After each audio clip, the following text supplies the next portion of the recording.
अस्सलाम वालेकुम dear students, welcome to stamp international publisher. This is Tayyaba Shakeel. Dear students, हमने chapter number 2 शुरू किया हुआ है जिसका नाम है Persian, Greek and Roman civilization. और आज की इस वीडियो में हम ग्रीक सिविलाइजेशन के बारे में पढ़ेंगे।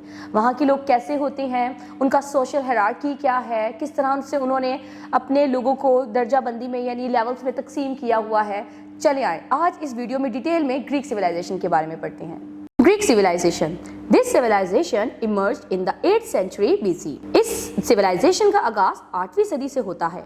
An ancient Greek civilization developed from the period Mycenaean civilization, which ended about 1200 BC to the death of Alexander the Great in 323 BC. कदीम यूनानी तहजीब की तरक्की का आगाज माइसीनियन तहजीब के दौर से हुआ, जो तकरीबन 1200 BC में खत्म हो गई। ये सिलसिला 323 BC में सिकंदर आजम की मौत तक जारी रहा। By that time, the cultural influence of Greeks spread around the Mediterranean through the campaign of Alexander the Great as far afield as India. इस वक्त तक सिकंदर आजम की मोहम्मद के जरिए यूनानियों के सकाफती असरात बहरे रोम के गिर्दोनमा में फैल चुके थे। The Mynians was the first Greek civilization. They lived on island of Crete.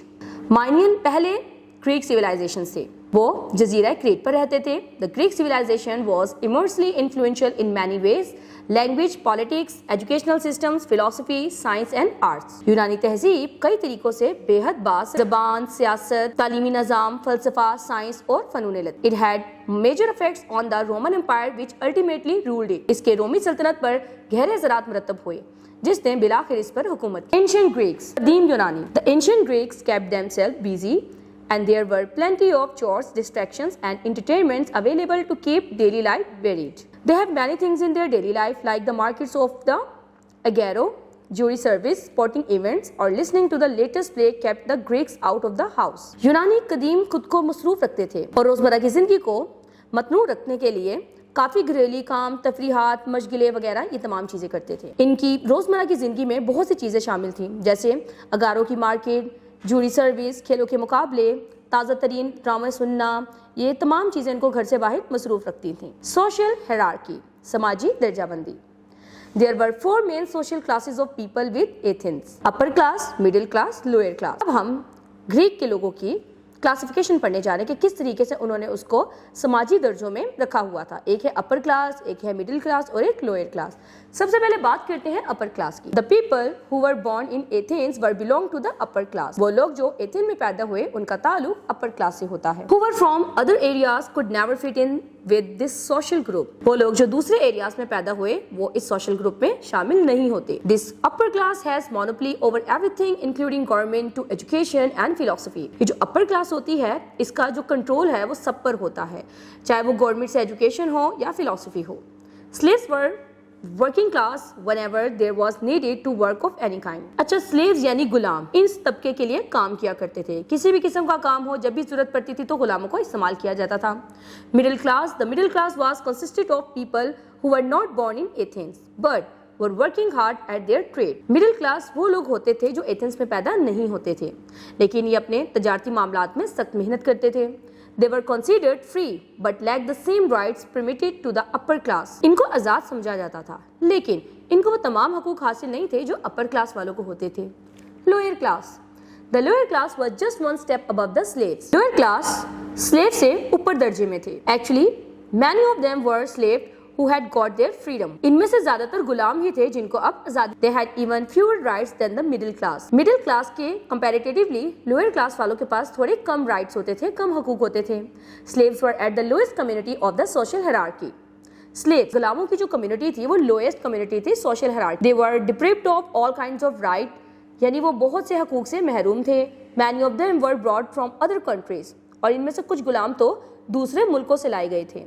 In some cases, their work could eventually pay for their freedom. इनमें से ज़्यादातर कुछ लोग अपनी आज़ादी की कीमत अदा करते थे। Sparta had a little difference in social arrangement. Sparta के समाजी निज़ाम में थोड़ा फ़र्क था, with only 3 classes: citizens, slaves and craftsmen or traders. इनके 3 classes थी: citizens, slaves और craftsmen यानी दस्तगीर और तजारत करने वाले। The connection between Greeks and Egyptian.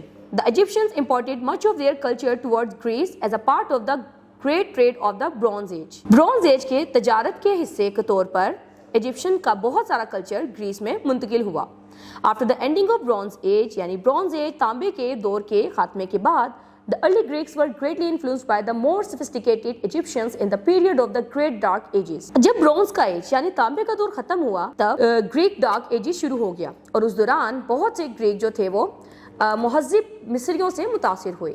Due to the strong culture and historical relation between the two nations from ancient to modern times, especially since the creation of the city of Alexandria by the Greek king Alexander the Great on the coast of Eastern Mediterranean. दोनों कौमों में अपने एक मजबूत सकाफत और तारीखी ताल्लुकात की वजह से पुराने वक्तों से लेकर मॉडर्न एज तक यानी जदीद दौर में ख़ासूसन जब अलेक्जेंडर ने मशरक़ी बहर रोम के साहिल पर अलेक्जेंड्रिया नामी सिटी को क्रिएट किया, तब से इन दोनों कौमों के दरमियान रिश्ता जो है वो बहुत मजबूत हो गया. The rich heritage strengthen the relationship between the nation. और साथ ही इस विरसे ने इन दोनों कौमों के रिलेशनशिप यानी ताल्लुक में मजबूती पैदा कर दी.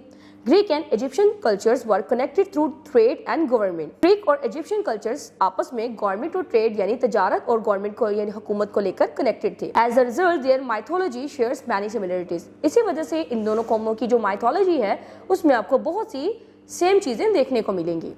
They were similar because of having a single person be the ruler, not giving equal powers to everyone. अब इन दोनों में सेम चीज क्या थी कि इन दोनों ही कौमों में एक ही बंदा रूल करता था, हुकूमत करता था. पावर हर किसी को नहीं दी गई थी. For Greeks this could be a king and for Egyptians a फेरो.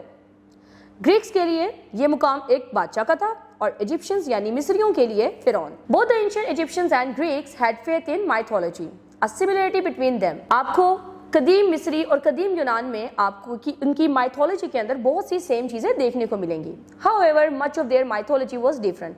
उनमें से कुछ माइथोलॉजी आपको डिफरेंट दिखने को मिलेंगी. तो बच्चों, आज की इस वीडियो में हमने ग्रीक सिविलाइजेशन के बारे में पढ़ा और हमने जाना कि किस तरह उन्होंने अपने लोगों को एक सोशल हायरार्की में क्लासेस में सेट किया हुआ है. कौन से अपर क्लास में होते हैं, कौन से मिडिल क्लास में होते हैं, कौन से लोअर क्लास में होते हैं और कौन स्लेव्स होते हैं. और साथ ही साथ ग्रीक और इजिप्शियन रिलेशनशिप के बारे में भी जाना. मिलते हैं अगले वीडियो में एक नए टॉपिक के साथ. Till then take care yourself. अल्लाह.